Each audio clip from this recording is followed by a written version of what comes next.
অনেক রকমই হয়, কলা, আম, লিচু, কাঁঠাল সব রকমই, কিন্তু জোড়া কাঁঠাল দেখা যায় খুব কম, সচরাচর না দেখা যায় এবং দেখা যায় না বললেই চলে। আর এই জোড়া কাঁঠাল এক দুর্লভ কাঁঠাল বলে পরিচিত।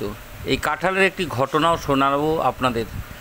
কাঁঠাল খাওয়ার ইচ্ছা হয়েছিল জগন্নাথ দেবের। কথিত আছে জগন্নাথ দেব কাঁঠাল খাওয়ার ইচ্ছা প্রকাশ করে তারই ভক্ত রঘুনাথ দাসের কাছে, এবং রাজার বাগানে সে সময় প্রচুর কাঁঠাল হয়ে রয়েছে। জগন্নাথ দেব কাঁঠাল খেতে ভালোবাসে, তাই রঘুকে বলল, চল আজ কাঁঠাল চুরি করে খাবো। রঘুনাথকে নিয়ে জগন্নাথ দেব কাঁঠাল চুরি করতে চলে গেল এবং কাঁঠাল বাগানে ঢুকে কাঁঠাল পাড়তেও শুরু করলো, কিন্তু পাহারাদারদের হাতে ধরা পড়ল রঘুনাথ।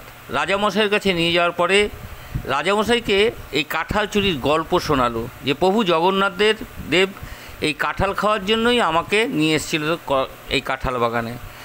তারপরেই রাজার উদ্দেশ্য এবং সবাইকে বলল, এই আজ থেকে এই কাঁঠাল বাগানটি প্রভু জগন্নাথ দেবকে দেওয়া হয়। কথিত আছে এখনও পুরীতে এই কাঁঠাল বাগান দেখা যায়। এই কাঁঠালের মাহাত্ম্য আপনাদের সামনে তুলে ধরলাম। ভালো লাগলে 24 ঘন্টা ইন্ডিয়া টিভির প্রতিনিধির বিশেষ প্রতিবেদন।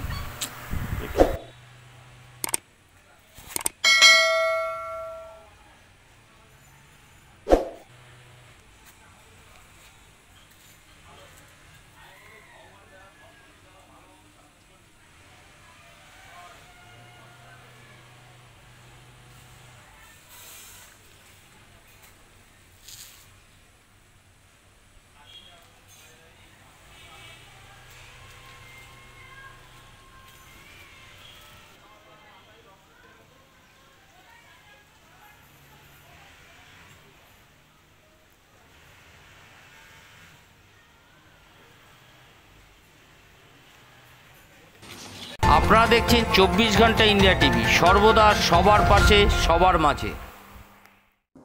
আজ এ পর্যন্ত। সঙ্গে রাখুন 24 ঘন্টা ইন্ডিয়া টিভি। দেখতে থাকুন সব জেলার সব খবর সবার আগে 24 ঘন্টা ইন্ডিয়া টিভির পর্দায়। নমস্কার।